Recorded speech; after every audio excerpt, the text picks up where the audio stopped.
What up, world? I'm Vanik. Joining me is my close friend and collaborator, Cody Jack. This is the inaugural episode of whatever this turns into. But it's going to be kind of like a podcast. Before we start, just a quick word from our sponsor, Monster. Okay, not really, but if you want to sponsor us, So you'll probably notice that we don't have mics or anything like that. It's going to be super raw. Recently, I did a live stream chat with Mikey Pipes from 30G Ohzees. Head over to the 30G socials and go check that out. It's basically the same thing. We're just going to sit around and talk some shit. So, figure we'll start with a couple of introductions. Introduce yourself to the world, man. what up? I'm Cody Jack, also known as Black Falcon, also known as some cunt. Nobody calls me that, but if you want to call me a cunt, go ahead. So I'm a rapper, producer, full-time chef, and that sums it up, I think. He is a dope chef. I have had his cooking. He's also a dope producer. I did two projects a few years ago. One was called The Trip. One was called The Revolution. He has beats on both projects. They were fantastic. I actually did shout you out in the live stream that I did with Mikey. Awesome. So, yeah, that was cool. I don't really need too much of an introduction. Y'all know who I am. I am Vanik, a.k.a. Big V. Reppin' 30G Ohzees, J-Land all day. Get around it or forget about it. You know what's good. The previous battles, it was July 5th. Bad Decisions. It was absolutely cracker. Great night. So I figure we'll start there. What would you say was Battle of the Night, man? That's a really tough one because all of them were incredible, except for one battle had its issues, but Yeah. if you know about it, you know about it. Yeah, I would say one of my favorites was the first battle, which was Osborne Anomaly and Frankie J. Yeah, and that was just because all the references were sort of obscure, and you kind of had to pay attention to what they were saying and actually think about it, and I really enjoyed that. Shout outs to Osborne. Me and Osborne, we started at the same events with Amped Up. We came up at the same time. He's dope. That battle was really good. Also, shout out Frankie J. It was a very strong battle that kicked the night off really well. Matter Crips battle, Sturdy's battle, and Sweats and Harlem. They were the highlights for me. And the next event coming up is September. I'm headlining that event. Co-headliner with my boy Red Rider War. We got Sammy C and me versus Donkey. It's going to be a hell of an event. That's going to be solid.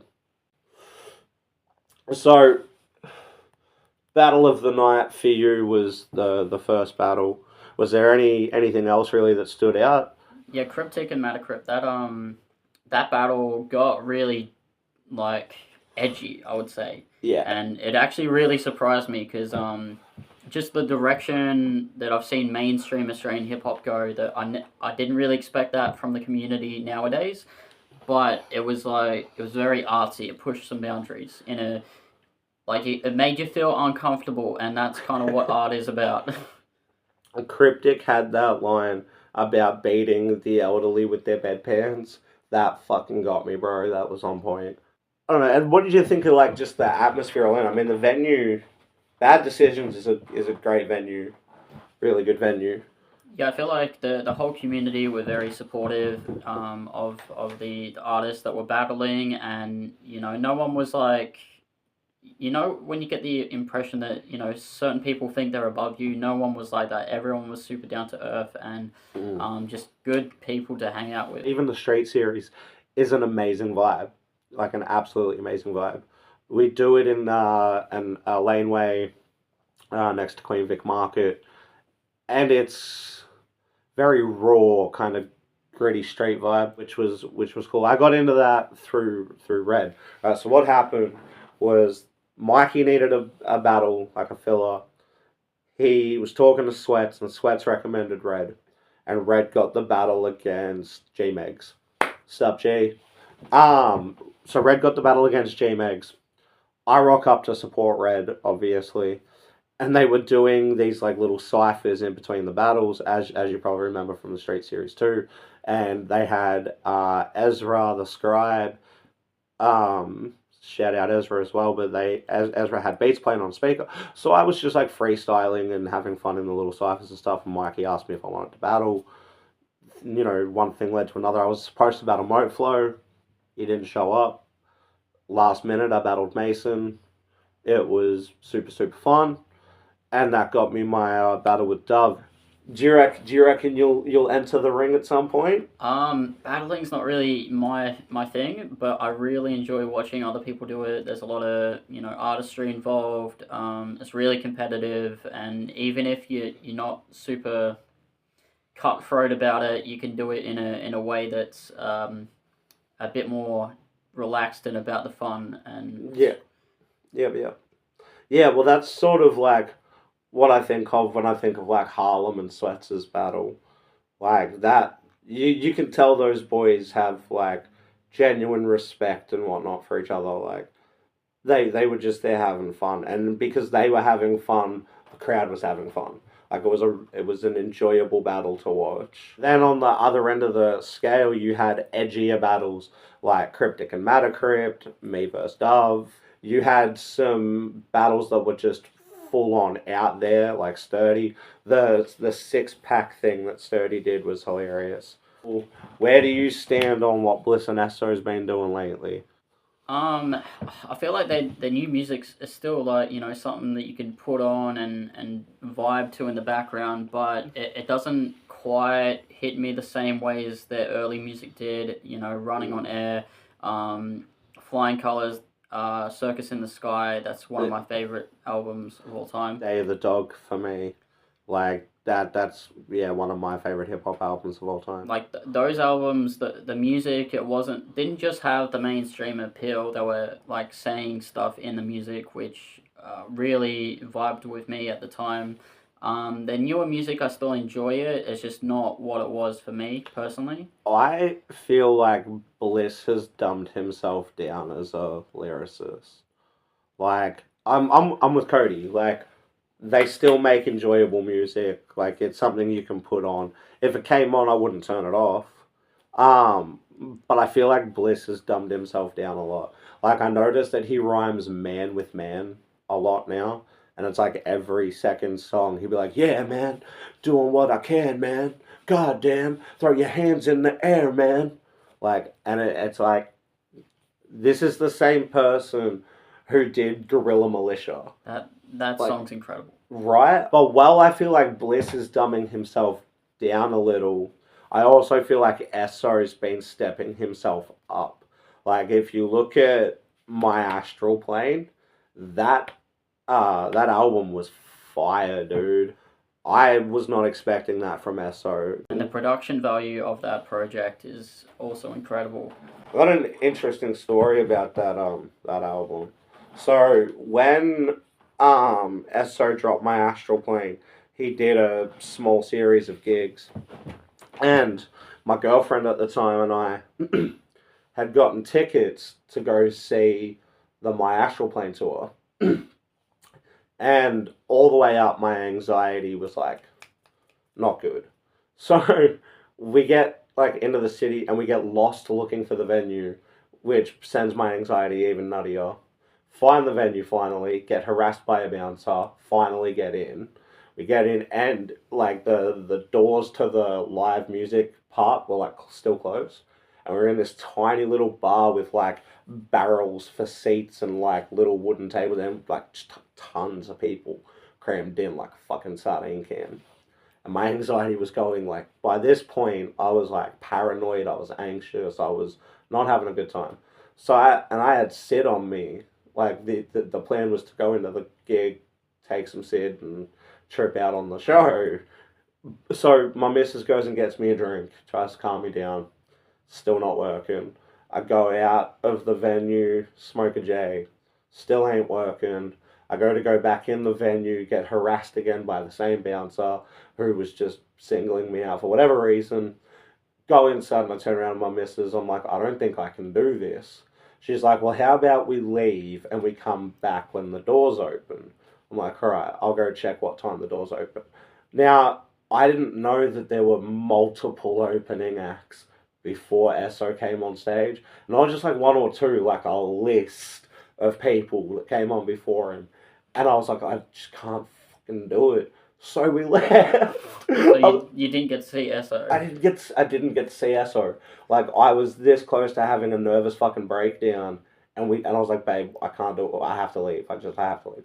So we left, and I ended up doing the sit in the car on the way home, and the like probably not the best idea considering where my anxiety and everything was, and the drive home just got weird, bro. And I was like, at the time, I was like, oh, I'll take some Sid, and that'll help me relax.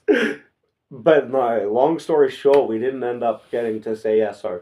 And it turns out that I actually had mates at that gig, and I didn't know that either. So if I'd have been able to find my people, I feel like I would have been able to chill out a little bit more. But I didn't know that I had mates there until after the fact. So yeah, unfortunately, it just didn't happen. Do you remember the support acts? Not for the life of me. Not for the life of me. I wish I could. But there was like a list of them. That's not even the craziest experience I've had at a Bliss and Esso concert. I got taken when I was a little kid. Oh, not little. I was like 12-ish, 13. I went to go see Running on Air. And my cousin who took me, he left, like walked out of the venue with my phone to answer a phone call. And they wouldn't let him back in the venue because they don't do walkouts. So instead of hanging around the city like he should have, he hopped on a train and went back home and just left me at the gig. Oh, wow. Good friend. Yeah, it was my cousin. Good cousin. Right? It came with its highs and its lows, but ultimately the night just left a mark on me. Like, yeah, I remember I went to Melbourne to see 360. Just it was in between Utopia and what was his other album? Vintage Modern. Vintage Model. It was somewhere in the middle there. Yep. And was it around the time he dropped the Please Be Seated 3 mixtape? Yeah. So he did this small venue in the suburbs, and the concert finished after the last train back to Gippsland. Yeah. And I decided I'm gonna stay for the whole concert because 360 was doing a meet and greet after the show, which was awesome. He stayed back and met every single person, and then it came to going home, and I had no way to get home, and that was a conscious decision. So I pulled an all-nighter in the city, and thank God for 24-hour subways. It's just like, I'm bored, let's go to Subway. Well, we were talking earlier about the night me and my boys went to Crown Casino, right? So that night, we were initially in the city for a freestyle competition that was being held by Amped Up at a whole lot of love on Lygon Street. So we went up for that, and then decided to bum around the city for the night. But, you know, without going into all the details, like, again, just a bunch of crazy shit happened. But, we were getting ready, like, first thing in the morning to catch the bus back to Wonthaggi. And we were fucking starving, man. And we go to walk into, can't remember if it was Flinders or whatever the other one is, but it had like a Hungry Jack's on the outside of the train station complex. And we go to walk into this Hungry Jack's, and the lights were on, doors were open, and we walk in, and the guy's like, "We're closed." And we're like, "But your door's open, your lights are on." It's like, yeah, but we're not open yet. Technically, we're closed. And we're like, "Well, what the fuck do we do?" So we go to a 7-Eleven and get Nukem breakfast burritos. So fucking get the burritos, put them in the Nukem, and we get to the train station. And one of my mates, he took a bite of the burrito. He's like, "Nah," and tossed it. I took a couple of bites, and I was fucking like somewhere right in between drunk and hungover. So I eat a couple of bites. I'm like, nope, and start hurling in a trash can. And my other mate, who I still talk to all the time, takes a bite. He's like, oh, this is foul, dude. And just continues to eat it. Well, like, if you don't like it, like, Speedy's like, yeah, no, but I'm hungry, bro. Down in this breakfast burrito. Yeah, I'm usually not a fan of food waste, but in that situation, if you're going to vomit it back up anyway, does it really matter? Shout outs to Crazy Nights in the City. Yeah, good fun. Yeah, that's why I always eat before I start feeling sick. Uh, Stay in drugs, don't do school. Stay in drugs. Don't do drugs are bad, okay? I think I got that off you. Yeah, probably. Yeah. Don't do drugs. And if you must do drugs, do them in a smart way. Everything in moderation. Understand what you're taking. Understand what the effects will be. Make sure you have someone around you that it can help keep you safe. If you're going to do drugs, at least be smart about it. Um, Current state of Australian hip hop. What do you think of? Okay, so this is going to sound really dickish, and I do not mean it to at all. 60 finding religion. Mm. Now that's an awesome thing for Six. It's clearly given him a lot of direction, a lot of purpose, and I think that's an awesome thing.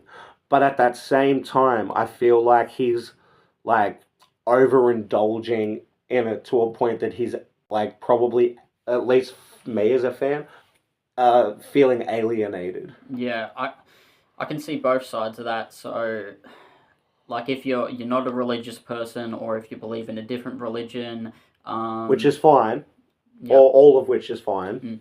I can see how, having a certain message. I don't want to say shoved down your throat, because that gets overused. But a certain message repeated constantly, I can see how that would make you feel a certain way. But in saying that, if you found religion, and you 360, he previously was very atheistic in his views.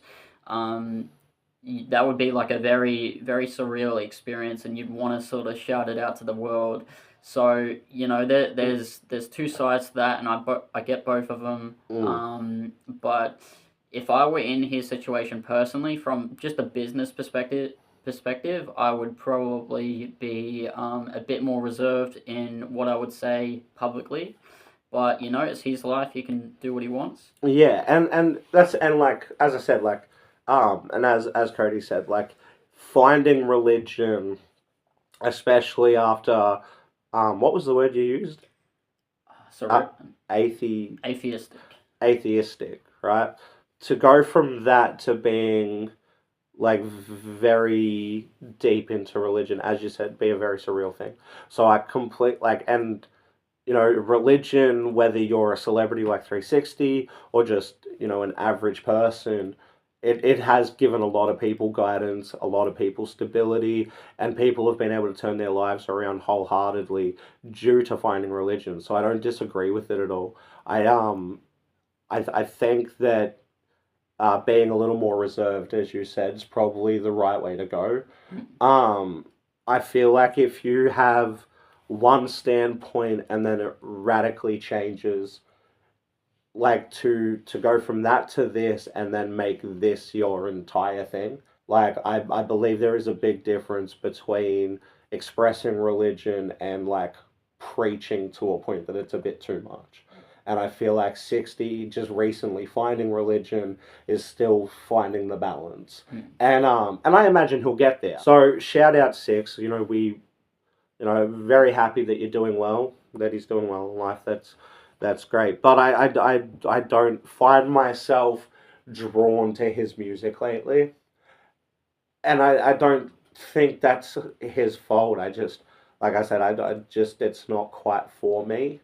Um, but, and I think, Pez is religious too, isn't he? Yeah. What do you think of 60's swear jar thing? Like, now that I'm religious, I don't feel like I should be swearing anymore.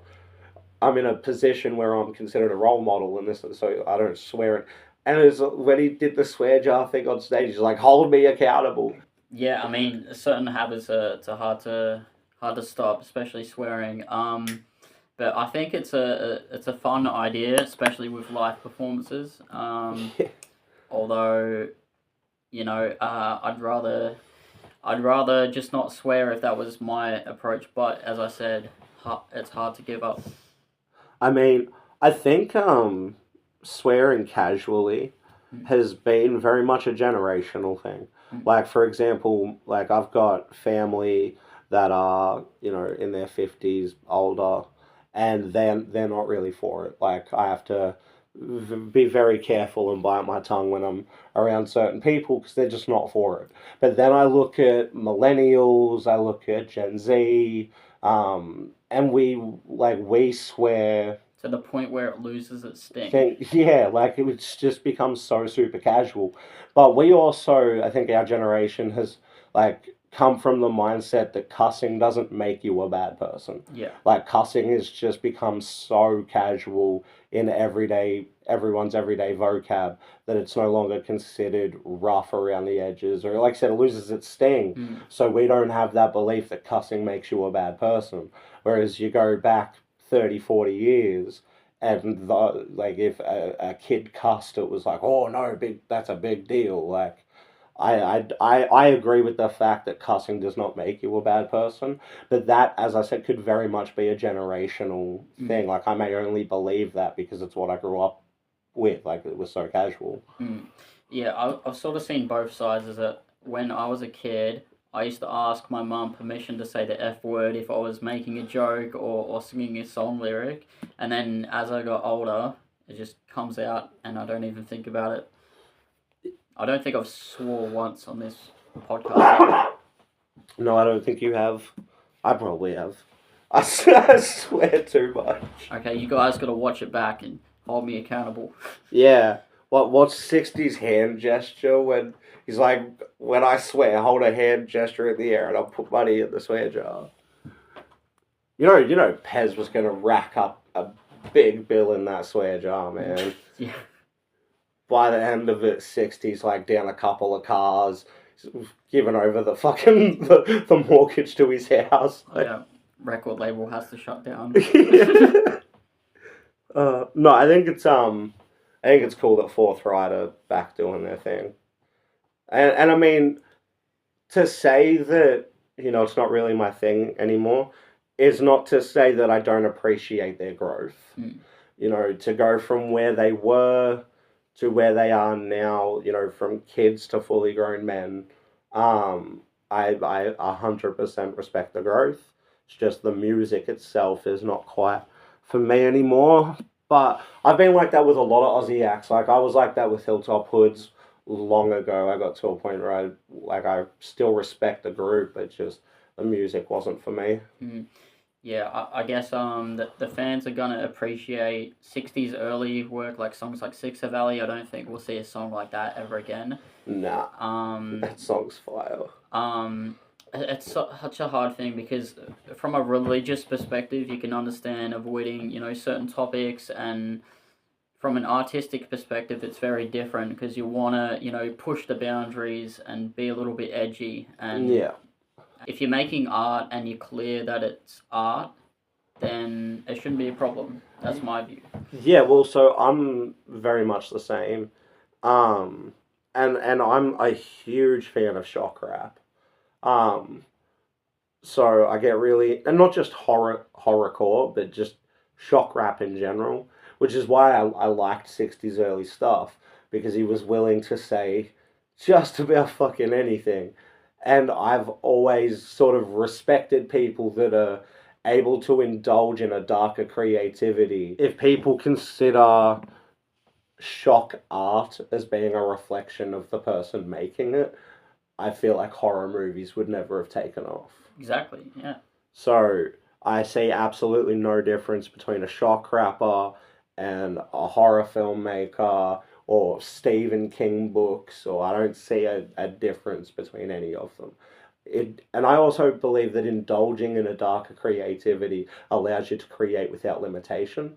So, because you're not caught up and held back on, should I say that, should I not say this, is that too far, is that... You just create. And by the end of it, it might be super messed up, but by the end of it, that limitless creativity, the final products are usually something amazing.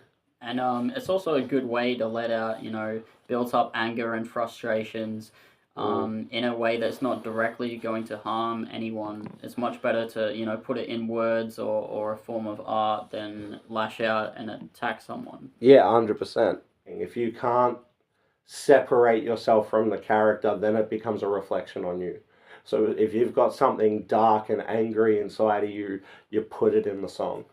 you put it in the film, you put it in the performance. If you come out of that performance and that it's still with you, that's a harder line to walk because now it is reflective of how you are as a person. Yeah, I would say that circling back to Slim Shady as a character, the Slim Shady character got a bit more comical as time went on. Um, Although it's a very multifaceted character because you got songs like just the two of us, for example. That was very very dark and grounded. Kim was the prequel to Just the Two of Us. Yeah. Which do you think was the darker song? I would say that Kim is harder to listen to because it's more in your face, but Just the Two of Us for me is darker just because it's got more that childish aspect. 100% agree with that. Like, Just the Two of Us is like eerie, like really creepy, really eerie, and you feel uncomfortable with the subject matter. It does its job. Whereas I think Kim is less dark as it is just super aggressive, like just overtly aggressive. But I don't consider Kim to be as dark as Just the Two of Us. But then the Slim Shady persona again, when he was in rehab doing Relapse, like that album gets so much hate, and it's my favorite album from Eminem because he was creating without limitation, and the rhyming just alone, the rhyming is on a whole other level. And production level is some of Dre's best work. And if you can, and the storytelling, the world building, that it paints a very clear image in their head. People get too hung up on the accents. I get the whole accent thing, you know, Bond villains had accents, vampires have accents, bad guy. It was a representation of being a bad guy. Having multiple accents allowed him to display multiple versions of the personality. I get it. I do think it was a little overdone, but the accents allowed him to rhyme words that otherwise would not have rhymed, and it's incredible. I think, and because he was creating without limitation. That's what I was saying about creating without limits. He did this horrorcore album that not so much start to finish. It's got a couple of weak tracks, but predominantly is just amazing. The rhyming alone, like I think, always instantly my brain draws to 3 a.m. That opening verse in 3 a.m. is fucking phenomenal. The storytelling, the world building, the rhyming, it's all there. And when you listen to the album, it's like walking through a series of horror films because it's that clear in the mind. So people can hate it all they want. I think it's a misunderstood masterpiece.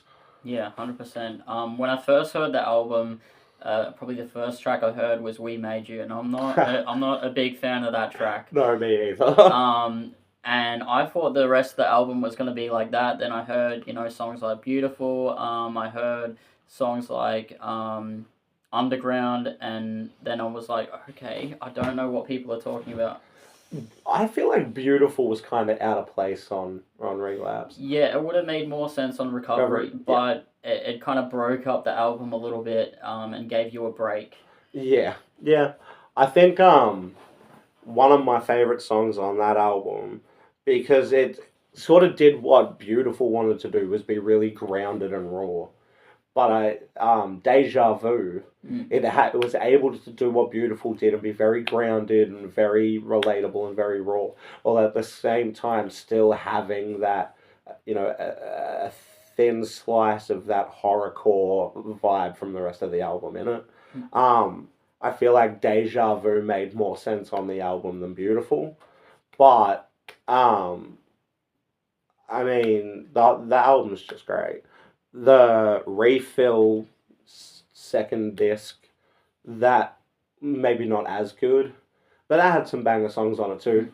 Yeah, Buffalo Bill. Catchy. Yeah, Buffalo Bill was dope. Buffalo Bill was dope. Elevator was dope. My Darling was dope. Was Hell Breaks Loose on that? Yeah, bro.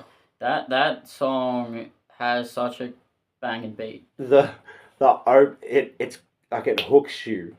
It's from that first. I want you. to understand something. As soon as you hear that, I want you, it hooks you in. So, current state of Aussie hip hop. We covered Bliss, we covered Six. Have you checked out the new Hilltop Hoods album yet? I've listened to a couple of songs off it, mainly the singles, I think. What was the last single they dropped? Don't know. But for me, I listened to the new album and it's better than their previous album. Whatever that was called. But for me, it sounds like they tried to recreate the sound that they were known for, and they did it quite well. For me, none of the songs particularly stood out, although I did listen to it at work, so I was not giving it my full attention. Yeah. So I want to give it another listen and see if anything grabs me. But I do enjoy that they did a bit of a throwback album in that way. I will say the last album I actually sat and listened to start to finish from Hilltop Hoods. This is how ancient I am, bro. But it was Drinking from the Sun. Yeah, It was the last album that I listened to start to finish. that's actually a really good album. I've got an unpopular opinion for most people, but I find it really hard to understand a lot of what Hilltop Hoods are saying. Yeah. Like their accents are so thick and they lean into them so hard. Do you think it's a South Australian thing or? I don't know, maybe. I mean, Pressure's harder to understand than Suffer. But a lot of the early Australian hip hop came out of Adelaide. Yeah. So I'm guessing that had some influence. Because you don't really get that with Pegs. Yeah. Pegs is a bit easier to understand. I think it's because he's from Melbourne and we're from the same state. Pegs is like responsible for, at least in my opinion, for the mainstream appeal of Aussie hip hop. If it wasn't for Obese Records, I don't feel like hip hop would have taken off in such a way that it did, especially being Australian. Like I remember when I started rap, I've been rapping for 20 years next year. When I first started rapping, it wasn't just you're white; it was you're a white Australian. You have no business rapping. And for a long time, I thought I was like the only person in the country that did it. Until, 11, 12-ish, I discovered Bliss and Esso for the first time. And that opened my eyes to a whole world of hip-hop that I didn't know existed. Because at the time, I didn't know Aussie rap was a thing. And I copped so much fucking shit for it.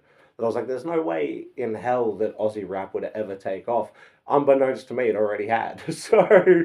But I think Pegs plays like a large part in the fact that Aussie hip hop was able to exceed chilling in the bedroom. Pretty much all the big names in up until about the 2010 era were through Obese. The last big name probably would have been Cursor. Yeah. Although he did a lot of independent stuff outside of that. Was Cursor actually signed to Obese, or were they just distribution deals? I think it was a distribution deal. But early on, Hilltop Hoods, of course, Bliss and Esso initially. Illy, I think, was on Obese. The Fundamentals. Independent, more underground Aussie raps, like, doing huge too now. I mean, like, Complete. I feel like Complete, when it comes, like, in terms of, like, independent success, even though their music styles are very different, I feel like he's the next Cursor. Just in terms of what he's been able to achieve as an independent artist.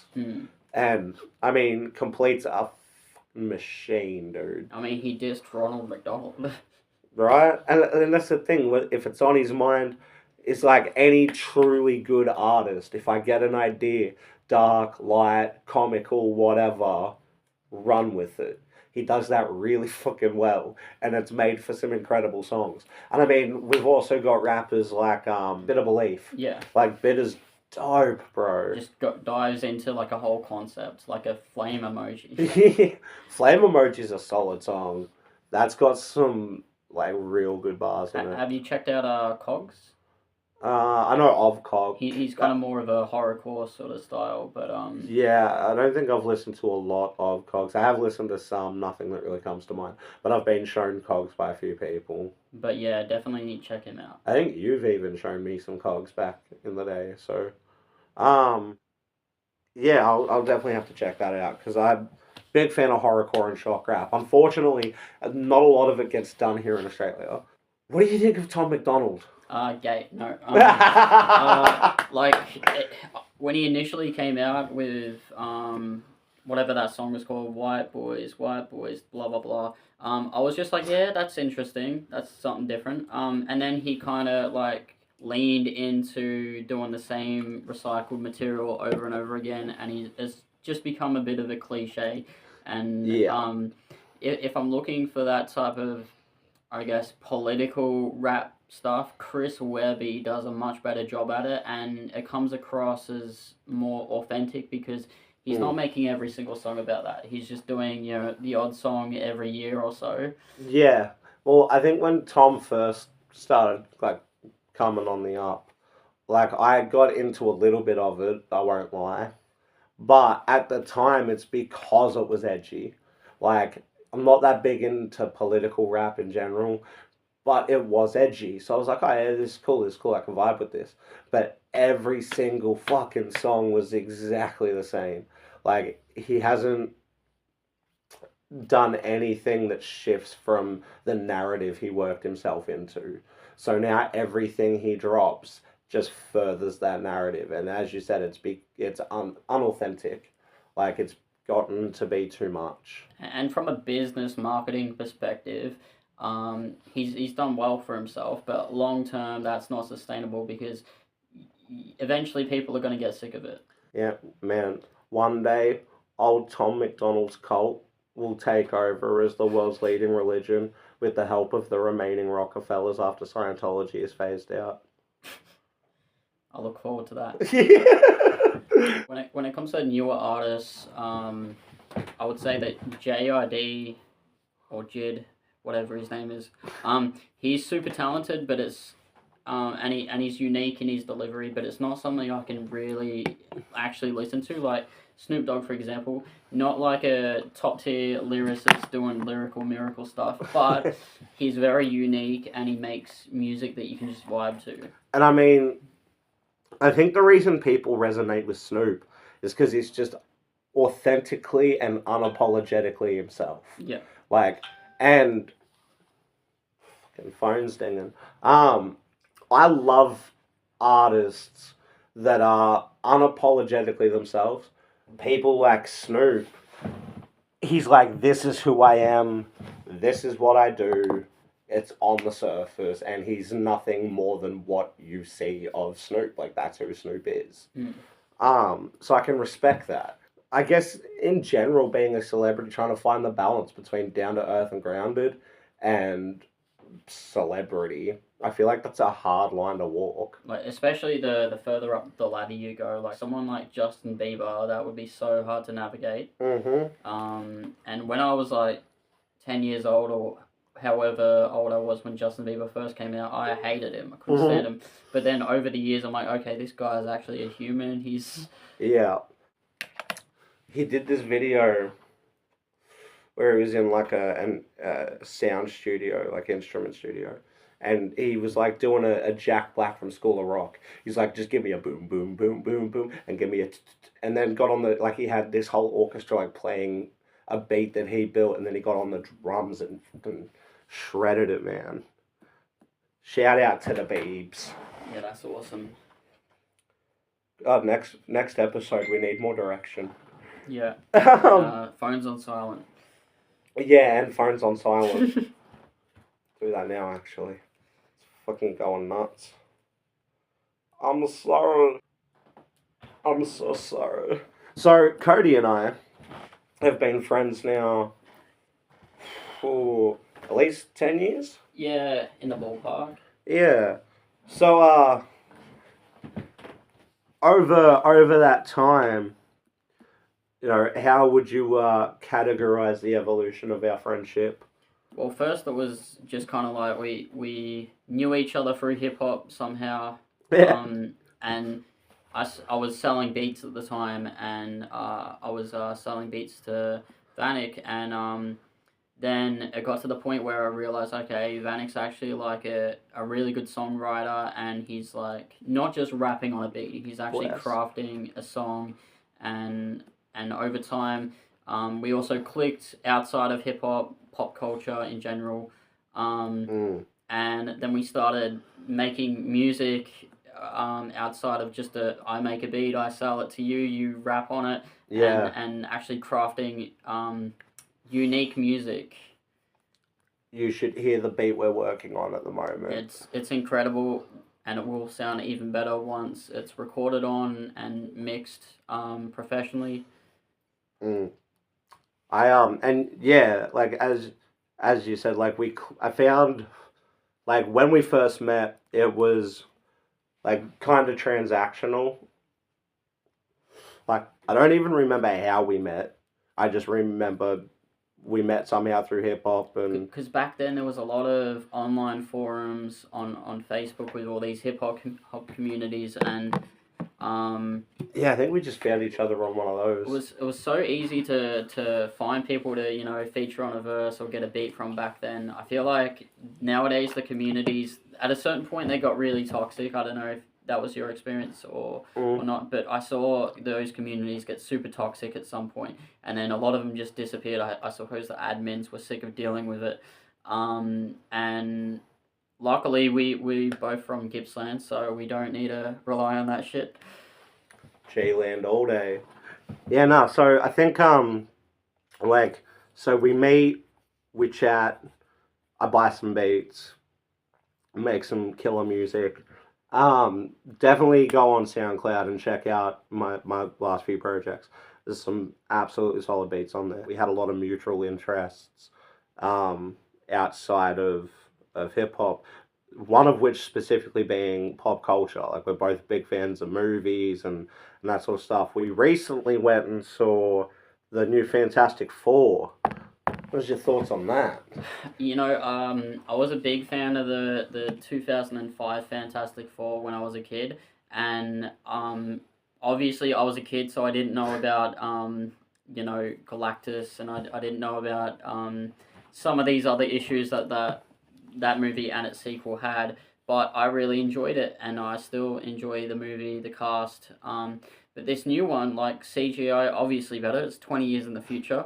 But the writing to me kind of fell flat. They got Galactus down really well, but it just seemed like all these bits pieced together. Like the film was obviously chopped up and put into a certain time frame. It seemed like they could have made a 2-hour movie but didn't.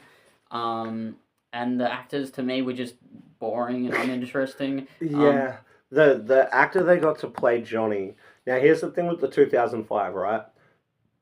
It when comparing it to the source material, it did get a lot wrong. One of which is the costumes, which was a big step up in the new film, is having the color scheme accurate costumes. However, the costumes look like knitted jumpers that are just turned into like full bodysuits in the new one. Like they have, did you notice they have like the knitted turtlenecks on their costumes? But anyway, Johnny Storm in the 2005 one was played by Chris Evans. While the movie got a lot wrong, the actors at least understood their roles. Chris Evans had the smart ass, loose cannon Johnny Storm personality down. Now, while the new actor looked more accurate, the blonde hair, the costume was correct, it was lacking in that in your face, smart ass Johnny personality that Chris Evans was able to capture perfectly. I did enjoy that the new Johnny Storm was a bit more intellectual. He wasn't just a dumbass, but at the same time, he was somehow a linguistic guy. Yeah. Yeah, figuring out, deciphering all the codes and shit. They didn't explain that. It's just like, yeah, he knows this for some reason because he's got a crush on this alien. I will say they did the thing justice. I feel like while they are more comic accurate in the new movie, I don't feel like the actors understood their roles quite as well as the 2005 cast. Michael Chiklis's thing was not, quite on the money, but he at least understood the gravity of the role. Like when you're playing Ben, you have to have that perfect balance of kind of like kind slightly like ashamed of the way you look, so some vulnerability. You need that aggression, clobbering time, smash your face in aggression, with a hint of humility and compassion. The Thing is a very complex character. Michael Chiklis nailed that. I don't think the new guy I feel quite like hit it. I feel like he also didn't get enough screen time to really explore the character. You got bits and pieces, but out of all the leads, he was the least featured in there. Yeah. And we didn't really get to understand the backstory of that character and And that connect with it. and that's a big thing for Ben, Mm. like for the Thing, because he does go through this transitional period of I don't like who I am, I don't like how I look, the world perceives me as a monster. If we don't get to experience that vulnerability, then we can't understand the growth. Yeah, Like that's a big part of Ben's development, and they skipped over it. I feel like a lot of the problem with the movie was they skipped over the origin, and I get it. A lot of people know the origin because I've seen the previous iterations of the movie or the cartoons or they've read the comics. But in order to connect to the actors, you kind of need to see the growth of Mm. them within the character. Well, they kind of nailed the MCU. They kind of nailed it with Spider Man, Mm. because like, well, we had five Spider Man movies in the 2000s and the 2010s. We had the Andrew Garfield. Like we knew Spidey. However, while they didn't do the whole Uncle Ben dies, get bit by a spider thing, they glossed over that, but we still got to see a point of growth for Peter Parker in the MCU, because he's freshly Spider Man when he first meets Tony Stark. Mm. Still rocking the jumpsuit, he's only 14, 15. Like, even though we didn't get the classic origin we're used to, they skimmed over that. They still left a lot of room for Peter to grow into the Spider Man that we become more familiar with. And you see that over the course of the Avengers films, the Spider Man films, you see a lot of that growth. And I think Tom Holland was a perfect choice to play Spider Man. He embodied the role in a way that no previous actor has. Yeah, I've heard some people complain about Tom's portrayal of Spider Man, I think it's brilliant. and they've said that he's too young. He's Spider Boy, but the cool thing about that is that you get to see him transform from Spider Boy into Spider Spider Man. Man, yeah, But 100%. circling back to Fantastic Four, I feel like they rush through the story because we've seen it a few times, but at the same time, it's not a story that's been explored as much as Spider Man or Superman or Batman. That's Yeah. why the Batman with Robert Pattinson worked so well because they could just jump straight into it because we've Yeah, seen so many different versions of Batman and it can work like that. But with the Fantastic Four, it's a much lesser known story. yeah. You saw the Tim Burton Batmans, I imagine. Yeah. The Michelle Pfeiffer Catwoman story has always annoyed me because it feels out of place, rushed, and just like she's a nervous nobody secretary. Then gets thrown out a window, and somehow that gives her like, and then gets eaten by cats, and somehow that gives her like the power to do sick martial arts and use a whip, and she takes one leather jacket, cuts it up, and turns it into an entire costume. Like, if you told me that story and just didn't tell me it was part of Batman, I would assume it was like an episode of Always Sunny in Philadelphia. Yo, have you watched any of the new season of Sunny yet? Not yet. I'm currently up to season 10. One season. I'm rewatching it myself. One season behind you. I'm on season 9. Although on Disney Plus there are 5 episodes that have been removed. I So- got all the banned episodes and I can see the controversy, but it's art. Yeah.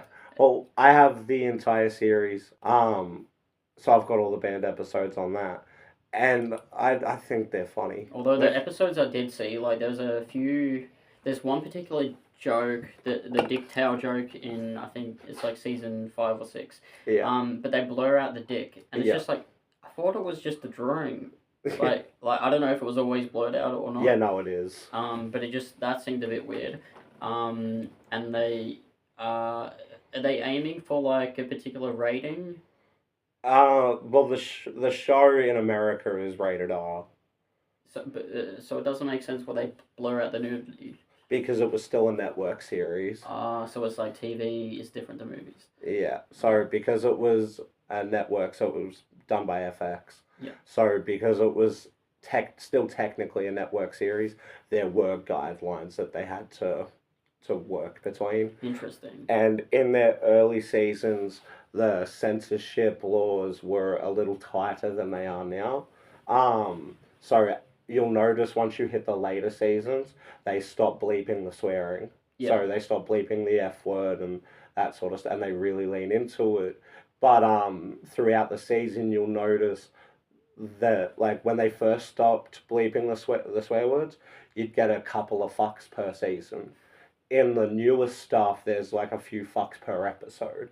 So as they've gone on through the years, the censorship laws have loosened a little. They've gotten to a point now where they can get away with a bit more and a bit more and a bit more. But socially, a bit less and a bit less. Less and a bit less. Yeah. But when you really think about it, the Always Sunny characters are very well developed over the years. Yeah. Compared to a lot of other comedy shows, like with maybe an exception to like a show like a darker comedy. When I say darker, I don't mean in terms of humor, but in terms of a more serious comedy. Yeah. Yeah, well, like for that reason, I really like dramedies. Like, have you seen the movie Chef with not yet. Favreau? I think I downloaded it, but fantastic. That is a good representation of a serious comedy. It's funny, but it's not like laugh out loud, gut bustingly funny. It's dramatic with these like elements of humor that make you go, oh, that's really like it brings it down a notch from being super serious. So that's kind of how I feel about Ted Lasso. It's a Jason Sudeikis show on Apple TV, but he plays this soccer coach, but he's an American, so he knows American football, doesn't know anything about soccer. Goes to the UK, coaches this team, and it's got its jokes in it, but at its core, it's a really light-hearted show that's very emotional, and you get to understand the characters. Yeah. I think you'd really like Hit Monkey. It's a Marvel show based on this guy. Somehow he ends up switching his soul with a monkey or something, gets trapped in a monkey's body, and Jason Sudeikis is the voice for the monkey. Hit Monkey. Yeah, it's a Marvel animated series on Disney Plus, but it's very adult. Man, I don't even know what the last MCU movie I watched was. I gave up, man. It's Fantastic Four. Oh, Fantastic Four, yeah. But that was pretty well removed from the overall MCU. Besides a little cameo at the end. Well, I think I'm getting to a point where I might be able to get back on board with the MCU because they're introducing over the next few phases a new Blade, new X-Men, Fantastic Four.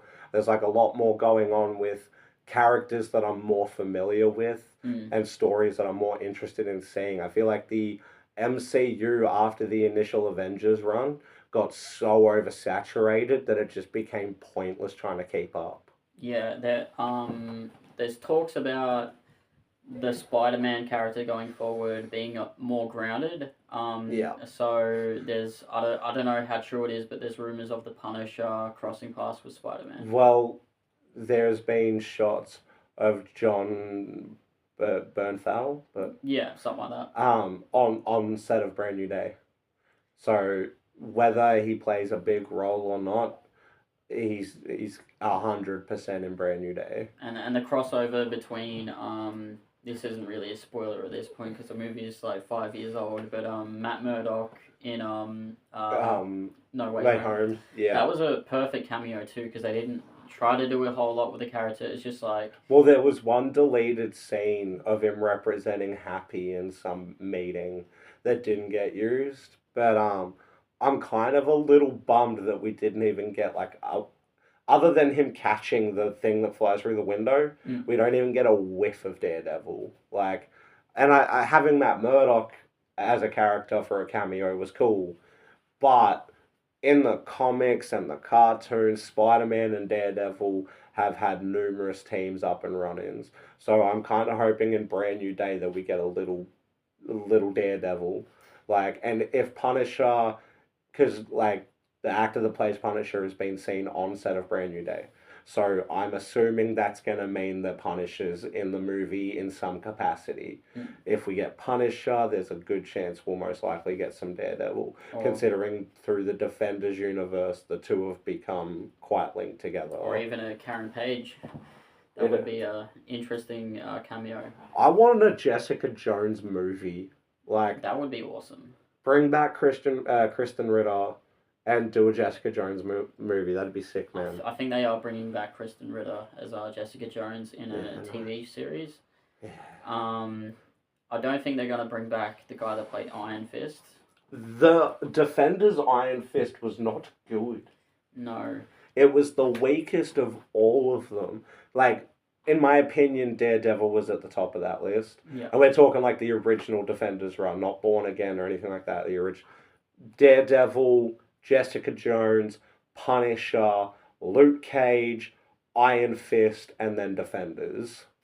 Iron Fist was, and I like the character of Iron Fist. Again, Ultimate Spider-Man, that cartoon, that did Iron Fist really, really well. And the actor that played him, are you familiar with the 2012 Ninja Turtles cartoon at all? Not really. Alright, so the guy that voiced Michelangelo in that voiced Iron Fist in Ultimate Spider-Man, and that was solid. But the Defenders, it just wasn't right. I don't know if it was like the way the character was written or the way it was played, but something felt flat with Iron Fist. Yeah, I think it was probably a bit of both. Not that the actor is a bad actor, like he was in Game of Thrones and did pretty decent. But the guy that directed Iron Fist also directed I don't know if it was a movie or if it was like a mini series, but Inhumans. Okay. It was a MCU project, and they've just pushed it to the side because it was that bad. And there's talks of Henry Cavill switching to Batman. No. And when James Gunn announced that he was gonna not use Cavill as Superman, I was just like, okay, fair enough. Like, you're doing a new thing. Yeah. But to switch him out for Batman, no. Like, for me, if Henry Cavill were to be a superhero continuing forward, if he moved over to Marvel, that would make sense. Yeah. Like, he did do a cameo in the Deadpool movie as a certain character. Yeah. Yes, he did. And there are talks of him playing that character going forward. If you haven't seen Deadpool and Wolverine, watch it. But yeah, Henry Cavill as Batman. I think there are better options. There's been this fan casting for ages to have Jensen Ackles as Batman and Aidan Gallagher as Damian Wayne. Watching Aidan play Five would make a lot of sense for him to play Damian. So the fan casting of Jensen and Aidan being Bruce and Damian, it's almost perfect, but it's not going to happen. Didn't Jensen voice Batman in something? Multiple times. He voiced Batman in all the Elseworld projects. So War World, Crisis on Infinite Earths Part 1, 2, and 3, The Long Halloween, which was a 2-part animated film. All the Elseworlds movies had Jensen as the voice of Batman, and he nailed it. What up, world? I forgot y'all was out there. What is good? What is good? We'll probably wrap up shortly. We did not do this one live because we're still trial and error. Once we have a little more direction, we'll probably start doing them live. Until then, you'll get one of these every couple of weeks or so. We'll figure that out. But it's been fun talking shit with the homie. Yeah, hopefully, next time we have a little bit more direction. Everything's in its early stages. Everything grows from something. But doing this podcast is something we've talked about for quite a while now. So it's really, really cool to be able to kick that off. Some short announcements. Obviously, like I said, we got the Street Series happening. There's the battle in September. all the posters and information, everything you need is on my social medias. So definitely go check all that out. New music is coming. We got new music coming together. I got new music. It's not going to be released for a while. With, like I said, everything has to grow from something. I do all of that with the homie Ione Heckenberg from Zanari Records. He is a G. If you don't know Zanari Records, you might know it a little bit. This little band called Ocean Sleeper. Absolute fucking legends from Gippsland. If you don't know who Ocean Sleeper is, it's because you're living under a rock, cunt. What would you live under a rock? I'd rather live in a pineapple, to be honest. Under the sea? On top of the sea. On top of the sea. Floating. Yeah, living in a floating pineapple. Yeah. Interesting. Yeah. That's If it sinks, you might just absorb a lot of water and turn into a sponge. If you were to live inside a flotation device like a pineapple, right? Your George shrinks, you're living in this pineapple floating out in the ocean. How often do you think you'd see anything but water? You might see a Loch Ness monster in the ocean. Bro, where do you stand on the Loch Ness monster?